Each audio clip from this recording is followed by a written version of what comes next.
प्यारे विद्यार्थियों, सभी को नमस्कार। और आज के इस वीडियो के अंतर्गत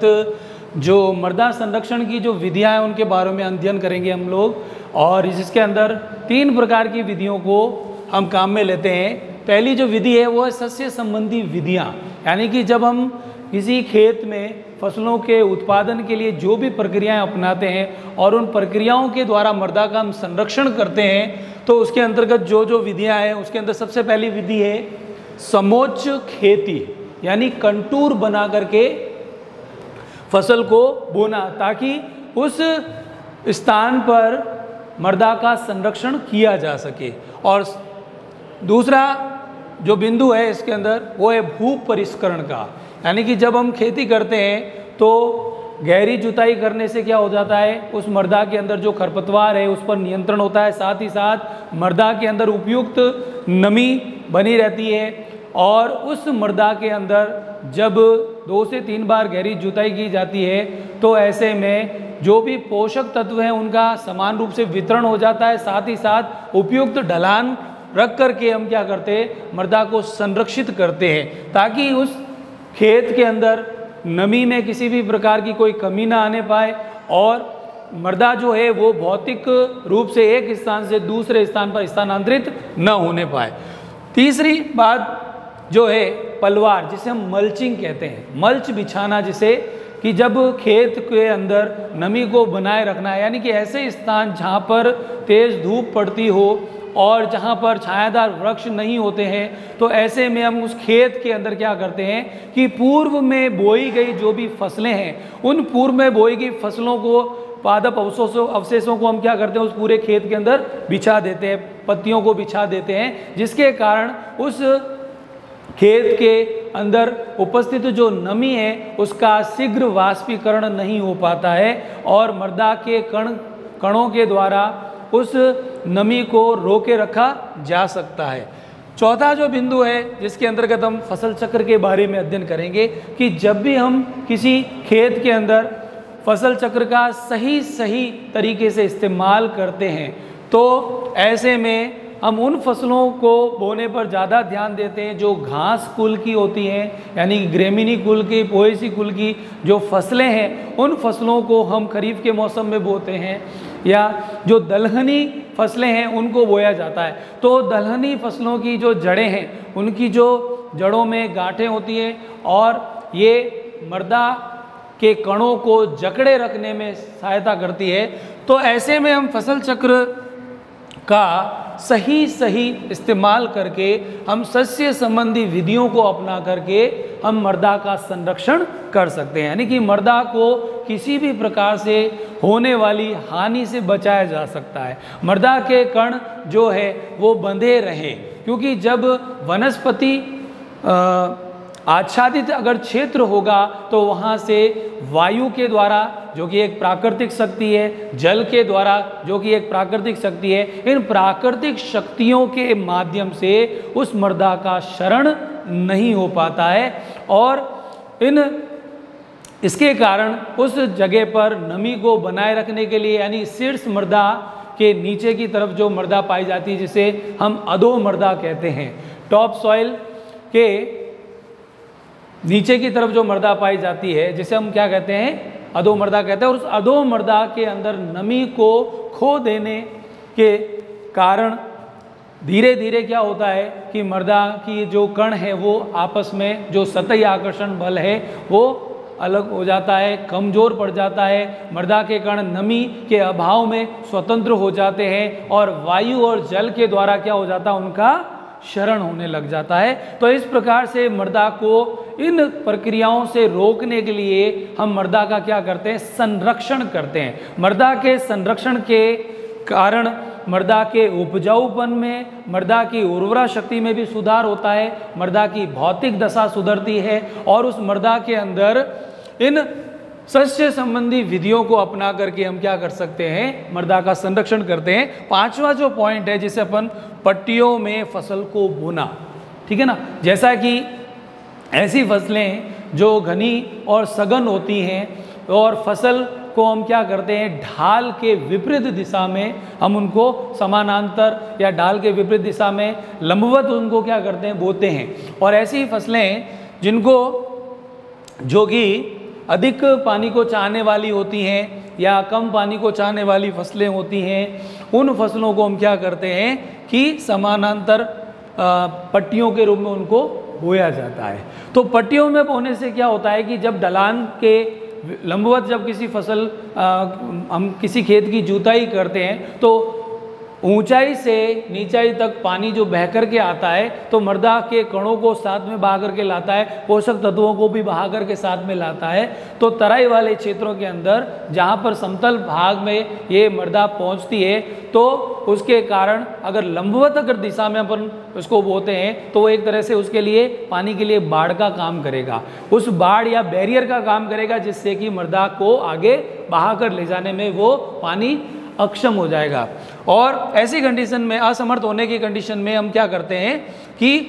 हम ढाल के लंबवत हम क्या करें, पट्टियों में जुताई करके फसलों की बुआई करें। तीसरा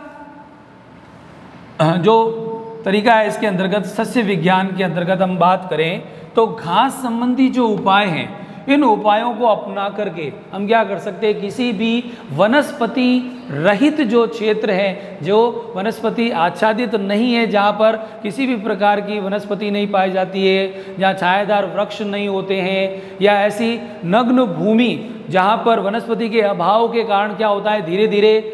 जब वहाँ पर धूप पड़ती है तो अधिक तापमान के कारण क्या होने लग जाता है कि शीर्ष मृदा की नमी खो जाती है, तो शीर्ष मृदा के कण जो है वो स्वतंत्र हो जाते हैं। धीरे धीरे शीर्ष मृदा उड़ करके एक स्थान से दूसरे स्थान पर चली जाती है, वायु के द्वारा, जल के द्वारा उनका शरण हो जाता है और बह करके वो एक स्थान से दूसरे स्थान पर चले जाते हैं। तो ऐसे में अधो मृदा भी क्या हो जाती है, वो स्वतंत्र रूप से दिखाई देने लग जाती है और उसकी नमी खो जाने के कारण भी क्या होता है कि उस जगह पर मृदा का संरक्षण नहीं हो पाता है। तो ऐसे में हम क्या करें कि हम घास संबंधी उपाय करें, यानी कि जब हम खेती करते हैं तो खेत के अंदर हम क्यारियां बना दें और जो पाल बनाते हैं, अपन बाड़ बनाते हैं, मेड़ जो बनाते हैं, तो उन मेड़ों के चारों तरफ अपन क्या कर सकते हैं, घास कुल के पौधे उगा सकते हैं। घास को उगा करके क्या कर सकते हैं, उस मृदा को हम बांधे रख सकते हैं, यानी कि वायु के द्वारा और जल के द्वारा जो शरण होता है उस शरण को हम रोक सकते हैं। और खेत के चारों तरफ जब बाउंड्री होगी, जो बाड़ होगी, जो मेड़ बनी होगी, तो उसके द्वारा क्या होगा, मृदा का शरण नहीं हो पाएगा और प्रचंड जो वायु का वेग है या पानी का जो बहाव है उसके कारण घास कुल के जो पौधे होते हैं उनकी जड़ें जो होती हैं वो मृदा में क्या होती है, क्षैतिज रूप में फैली रहती है और जो टॉप सॉइल है उसको जकड़ के रखती है और इनकी जड़ें ज़्यादा गहराई तक नहीं जाती है, तो टॉप सॉइल को ये बचाए रख सकती है। और धीरे धीरे क्या होता है कि घास कुल के पौधों के कारण क्या होता है, उस धरातल पर एक वन घास आच्छादित क्षेत्र बन जाता है और भीतर जो नमी जो है वो बनी रहती है। धूप का प्रभाव उन घास के ऊपर पड़ता है और वायु का प्रभाव, जल का प्रभाव उनके ऊपर पड़ता है, तो सीधे ही मृदा जो है वो ना तो वायु के संपर्क में आती है और ना ही जल के संपर्क में आती है। तो ऐसी कंडीशन के अंदर अपन क्या कर सकते हैं कि घास संबंधी उपाय, यानी घास लगा करके, लॉन लगा करके, या हम आसपास के क्षेत्रों के अंदर क्या कर सकते हैं कि मृदा के शरण को रोकने के लिए हम दूब घास का इस्तेमाल करते हैं। जो नालियां बनाई जाती हैं जहां से खेत के अंदर पानी को पहुंचाया जाता है, तो उनकी मुख्य नाली और जो सहायक नालियां उनके किनारे पर भी हम क्या कर सकते हैं, घास उगा सकते हैं, जिससे कि पानी के बहाव के कारण अतिरिक्त मात्रा में कटाव को रोका जा सके। फिर आता है अपने तीसरी जो विधि है मृदा संरक्षण की, उसके अंतर्गत हम वृक्षारोपण की बात करें तो यहाँ पर वृक्षारोपण जो है, उस वृक्षारोपण यानी कि ऐसा वृक्षारोपण जहाँ पर हम क्या करते हैं कि हम पश्चिमी राजस्थान के क्षेत्र की अगर हम चर्चा करें तो जहाँ पर वर्ष 2007 के अंदर हरित राजस्थान नामक एक प्रोजेक्ट चलाया गया था और भारत देश के अंदर हमारे ऐसे कई क्षेत्र हैं जहाँ पर प्राकृतिक शक्तियों के द्वारा मृदा का शरण अधिक होता है। तो ऐसे जगह पर हम क्या कर सकते हैं, शेल्टर बेल्ट प्रोग्राम के तहत हम क्या कर सकते हैं, वृक्षों की पट्टियां निर्मित करते हैं। जहाँ से मरुस्थल शुरू होता है वहाँ पर हम वृक्षों को लगाना शुरू करें और एक कतार के रूप में लगाएं। जब वो वृक्ष पनप जाते हैं तो हम उससे कुछ और दूरी पर और वृक्षों की कतारें लगाएं, तो धीरे धीरे इस प्रकार से हम मरुस्थल को बढ़ने से रोक सकते हैं और मरुस्थल को हम क्या कर सकते हैं, हरा भरा कर सकते हैं। और सघन वृक्षारोपण के माध्यम से, ठीक है ना, आज वृक्षारोपण जो है वो मृदा के क्षरण को रोकने में एक अहम भूमिका निभा रहा है। और विश्वव्यापी जो कार्यक्रम है उसके माध्यम से भी हम वृक्षारोपण करके क्या कर रहे हैं कि जितनी भी मृदा है जो कि वायु के प्रचंड वेग के कारण, जल के प्रचंड वेग के कारण या ढलान वाली जगह पर जहाँ पानी पर्वतीय क्षेत्रों से तेजी से बह करके, तेज गति से नीचे बह करके आता है, तो वहाँ पर भी हम मृदा का संरक्षण कर सकें और वृक्षारोपण के माध्यम से हम मृदा को संरक्षित कर सकते हैं। तो ये 3 विधियां जो हैं, इन तीनों विधियों का हम इस्तेमाल करके हम मृदा का संरक्षण कर सकते हैं, ठीक है। तो ये सस्य संबंधी विधियां थी, दूसरी विधि थी घास संबंधी विधियां और तीसरी थी अपने वृक्षारोपण। तो सबसे पहले हम इसके अंदर समोच्च खेती के बारे में पढ़ेंगे, जिसे अपन क्या कहते हैं, कंटूर निर्माण करना। इसको कंटूर विधि भी कहते हैं। तो कंटूर विधि यानी कि जहाँ पर पर्वतीय क्षेत्र होते हैं और ढाल के लंबवत दिशा में हम क्या करते हैं, सीढ़ियों का निर्माण करते हैं। तो जितनी ज़्यादा ढाल होगी उतनी ही सीढ़ियों की जो चौड़ाई है वो क्या होगी, कम होगी, और जितनी ही ढाल कम होती चली जाएगी वैसे वैसे सीढ़ियों की जो चौड़ाई है वो बढ़ती चली जाती है। तो यहाँ पर हम कंटूर विधि के द्वारा सीढ़ी नुमा खेती करके हम मृदा के क्षरण को रोक सकते हैं। जब पानी पर्वतीय क्षेत्रों से यानी हाई एल्टीट्यूड से बह करके जब नीचे की तरफ आता है तो उस पानी को रोके रखने के लिए, एक लंबा रास्ता तय करने के लिए हम क्या करते हैं कि कंटूर बना देते हैं। तो पानी जब बह करके आगे जाएगा तो उसको बह करके आगे जाने में थोड़ा समय लगेगा और इतना समय पर्याप्त होता है कि मृदा के द्वारा उस पानी को अवशोषित कर लिया जाए। तो जितना ज़्यादा स्टेप बड़ा होगा, जितना बड़ा कंटूर होगा, उतना ही पानी को अधिक दूरी तय करनी पड़ेगी और धीरे धीरे वो पानी क्या होगा, उस जगह पर जो मृदा है उसके द्वारा अवशोषित हो जाएगा और बह करके जाने वाले पानी की मात्रा कम हो जाती है। तो ऐसे में हम सीढ़ियाँ बना करके पर्वतीय क्षेत्रों के अंदर हम खेती कर सकते हैं और इस खेती के माध्यम से हम फलदार वृक्षों को, यानी कि जो अनुपयोगी जगह है, जो हमारे किसी काम की जगह नहीं है और जहाँ पर खेती करना हमारे लिए संभव नहीं है, तो ऐसी जगह पर भी हम क्या करते हैं, खेती करके हम उत्पादन प्राप्त कर सकते हैं और इससे मृदा का संरक्षण होता है। तो मृदा के संरक्षण करने का मूल उद्देश्य क्या है कि उस मृदा के अंदर जल की नमी को बनाए रखना, उसके उपजाऊपन को, उर्वरा शक्ति को बनाए रखना, मृदा की भौतिक दशा को सुधारना, ताकि जहाँ कहीं पर भी इस प्रकार की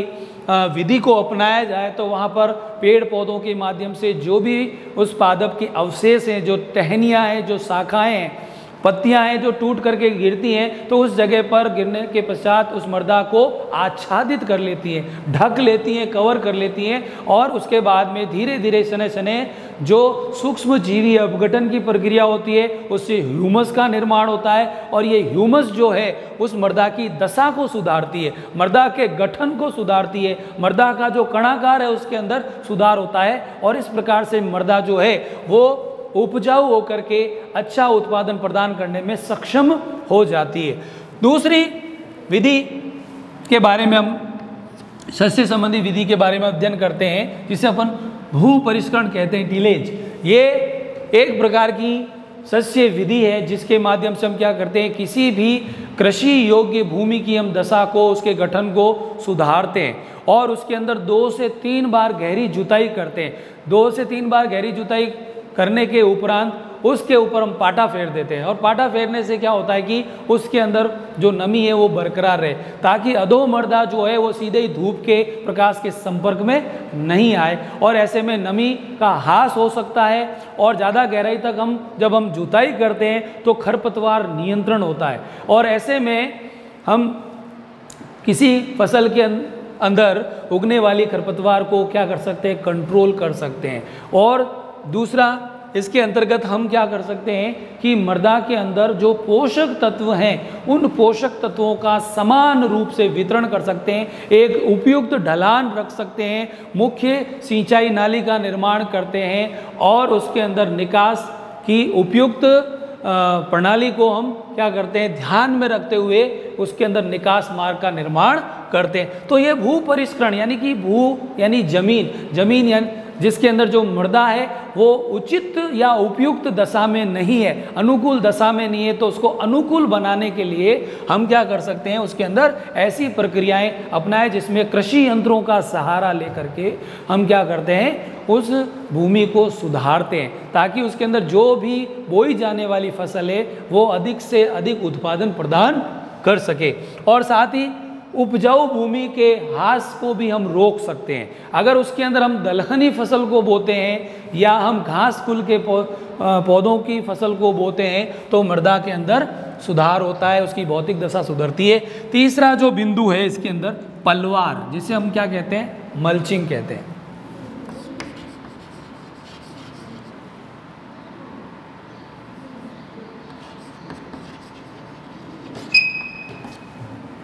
तो मल्चिंग के अंदर जहाँ पर अपन बात कर रहे हैं तो इस मल्चिंग यानी कि पौधों के जो पादप अवशेष हैं उन अवशेषों को, यानी कि जैसे हमें मल्च बिछाना है तो फॉर एग्जांपल के लिए हम क्या करते हैं कि जैसे हमने खरीफ के मौसम के अंदर हमने मूंग, मोट या उड़द दलहनी पादपों को बोया है, तो जब हम इन पादपों को बो देते हैं और हम क्या करते हैं, कुछ समय बाद में, महीने भर बाद में हम इसकी क्या कर देते हैं, जुताई करके इन्हीं पादप अवशेषों को क्या कर देते हैं, उस पूरे खेत के अंदर बिछा देते हैं। या हमने ज्वार है, बाजरा है ना, मक्का है, इनकी पत्तियां हैं, इनके पादप अवशेष हैं, उनसे फसल उत्पाद प्राप्त करने के बाद में उनको बिछा देते हैं। तो इस प्रकार से पत्तियों को और पादप अवशेषों को बिछा देने से उस स्थान के जो नमी है वो बनी रहती है, ठीक है ना। तो मॉइस्चर को मेंटेन करने के लिए हम क्या करते हैं, पत्तियों को और पत्तियों से, पादप अवशेषों से उस खेत को पूरी तरह से आच्छादित करके उसको ढक देते हैं। और इस प्रकार से जो सस्य संबंधी विधि है, इन विधियों के माध्यम से हम क्या करते हैं कि मृदा का संरक्षण करते हैं। इससे मृदा जो है उपयुक्त नमी के कारण क्या हो जाती है, उसके कण जो है वो आपस में चिपके रहते हैं, उनके अंदर जो उपयुक्त रंध्रावकाश है, मृदा जल, मृदा वायु और इनका जो तालमेल है उचित मात्रा में बना रहता है। और ऐसे में बोई जाने वाली फसल को अधिक से अधिक फायदा मिलता है और पोषक तत्व जो है वो प्राप्य रूप में आ जाते हैं। और मृदा के अंदर जो भी पादपों की जड़ें होती हैं उन जड़ों के द्वारा इन पोषक तत्वों को अवशोषित कर लिया जाता है, उद्ग्रहण कर लिया जाता है। और इसके बाद में हम अगले पॉइंट की बात करें जिसे अपन फसल चक्र कहते हैं। और फसल चक्र जिसके अंतर्गत हम किसी खेत के अंदर उगने वाली जो भी फसलें हैं जिनको हम क्रमवार से बोते हैं, यानी कि जब हम खरीफ की फसल बोते हैं तो उस खरीफ की फसल को बोने के लिए हम मृदा की भूमि की तैयारी करते हैं, उसके बाद में उसके अंदर बुआई करते हैं, बुआई से लेकर के उस फसल के परिपक्व होने पर उसकी कटाई करते हैं। तो इस दौरान जो फसल बोई गई है फिर उस फसल के कटाई के उपरांत जब आगामी जो फसल बोई जाएगी, उस आगामी बोई जाने वाली फसल जैसे कि रबी की जो फसल है उसको बोया जाएगा, तो उसके लिए भी हमें भूमि को तैयार करना है, उसकी बुआई करनी है और पौध संरक्षण सारे वैज्ञानिक मापदंडों को इस्तेमाल करते हुए फसल की कटाई के उपरांत नेक्स्ट जो फसल हम जायद की जब बोएंगे तब भी हम इसी प्रकार से, यानी कि एक वर्ष के अंदर बोई जाने वाली तीनों प्रकार के मौसम में बोई जाने वाली जो फसलें उनको क्रम से बोना। लेकिन इनका क्रम ऐसा नहीं होना चाहिए कि आप एक ही समय हर प्रति वर्ष जो है उस खेत के अंदर वही फसलें बोते चले जाएंगे, तो उससे मृदा का क्या होगा, ह्रास होगा। मृदा के संरक्षण को हम क्या करते हैं कि हम कर नहीं पाते हैं। मृदा को संरक्षित रखने के लिए, उसकी उर्वरा शक्ति को बनाए रखने के लिए हमें फसल चक्र का इस्तेमाल करना होता है। तो फसल चक्र के अंदर हम खरीफ के अंदर अगर हम घास फूल के पौधे या दलहनी पादप बोते हैं तो उसके बाद में हम क्या कर सकते हैं कि रबी के मौसम के अंदर हम सरसों हैं, गेहूं हैं, इसका उत्पादन कर सकते हैं। और जायद के मौसम में हम कुकुरबिटेसी कुल के पौधों का उत्पादन करते हैं। तो एक क्रमिक रूप से बोई जाने वाली जो फसलें हैं रबी, खरीफ और जायद, तो जब अगर हमने खरीफ के मौसम के अंदर अगर मोट का हमने उत्पादन किया है तो हम जायद के अंदर भी उसको मोट को हम बो सकते हैं। तो मोट एक ऐसी फसल है जिसका हम खरीफ के मौसम में भी उसको ले सकते हैं, उस फसल को, उत्पाद को, और जायद के मौसम में भी ले सकते हैं। लेकिन इन फसलों के बीच में जो गैप मिलता है उस गैप के अंदर हम क्या करते हैं, मृदा की तैयारी करते हैं। तो इससे मृदा क्या होती है, संरक्षित होती है। यानी कि फसल चक्र को उपयुक्त तरीके से अपनाने से हमारे खेत के उपजाऊपन को किसी भी प्रकार की कोई भी हानि नहीं होती है। फिर इसके बाद में हम बात करते हैं पट्टियों में फसल को बोना, यानी कतारों के अंदर उनको फसलों को बोना। जैसे हम गेहूं की फसल और सरसों की फसल दोनों को साथ में बोते हैं तो गेहूं की 6 कतारों के बाद में हम सरसों की कतारों को बो देते हैं, फिर उसके गेहूं की कतारें, फिर सरसों की कतारें, इस प्रकार से हम पट्टियों को, और वो भी हम क्या करते हैं ढलान वाले क्षेत्रों के अंदर क्या करते हैं, जो सघन पौधे वाली जो फसलें हैं उनको बोते हैं तो हम उसको क्या करते हैं, ढलान के लंबवत उसकी बुआई करते हैं। तो पट्टियों में बोने से मृदा का शरण नहीं हो पाता है और एक तरह से ये पट्टियाँ जो हैं फसलों की वो ही उस मृदा के शरण को रोकने के लिए एक बैरियर का काम करती है ना, एक अवरोध का काम करती है। हवा के प्रचंड वेग से और वायु के प्रचंड बहाव के कारण जो भी मृदा का शरण होता है उसको हम कम कर सकते हैं। और खेत के चारों तरफ भी हम क्या करते हैं, कुछ सीमांत फसलों को बोते हैं, और उन सीमांत फसलों को बोने से क्या होता है कि खेत की जो मृदा है उसके भीतर, खेत के अंदर जो बोए गए छोटे जो पौधे हैं उनके ऊपर किसका बुरा असर ना पड़े। घास संबंधी उपाय की बात करें तो घास संबंधी उपाय के अंतर्गत हम खेत के अंदर क्या कर सकते हैं, हम मेड़ तैयार कर सकते हैं, खेत के चारों तरफ मेड़ बना सकते हैं, उसके मध्य में समानांतर हम क्या कर सकते हैं, मेड़ों को तैयार कर सकते हैं। और जो भी निकास नाली है, मुख्य नाली है और जो भी क्यारियां हैं उनके चारों तरफ हम घास लगा करके हम क्या कर सकते हैं, उस मृदा के शरण को रोक सकते हैं ताकि मृदा को संरक्षित किया जा सके। ठीक है ना, मृदा को संरक्षित करने का हमारा मूल उद्देश्य क्या है कि हमारे खेत कि उपजाऊपन को किसी भी प्रकार से कोई क्षति ना पहुँचे, उस खेत के अंदर पोषक तत्वों का जो भी आपूर्ति है उसको किसी भी प्रकार से रोकने में कोई भी प्राकृतिक शक्ति कामयाब न होने पाए। इसलिए हम क्या करते हैं, उस खेत के अंदर जो भी हम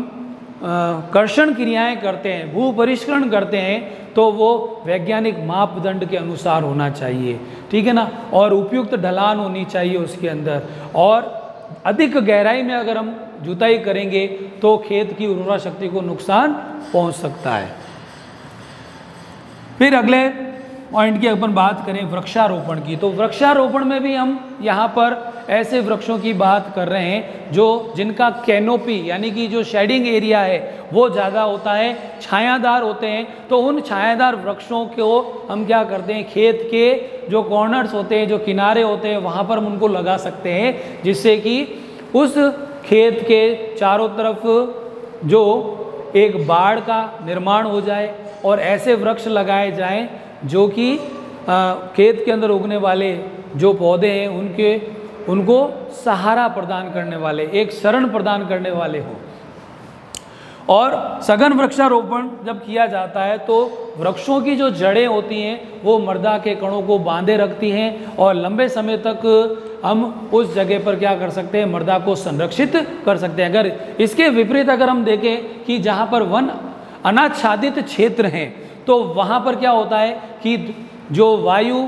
और जो जल है ये प्राकृतिक शक्तियाँ क्या करती हैं, पूर्ण रूप से क्या कर सकती हैं, ये सक्षम होती हैं ऐसी जगह से मिट्टी को उड़ा करके ले जाए या बहा करके ले जाए। मृदा का कटाव अधिक होगा, मृदा का अपर्दन अधिक होगा, तो उसे रोकने के लिए वृक्षारोपण एक उपयुक्त उपाय है जो कि सस्य संबंधी विधि और घास संबंधी उपाय और वृक्षारोपण के माध्यम से हम उसको कवर कर सकते हैं। धन्यवाद।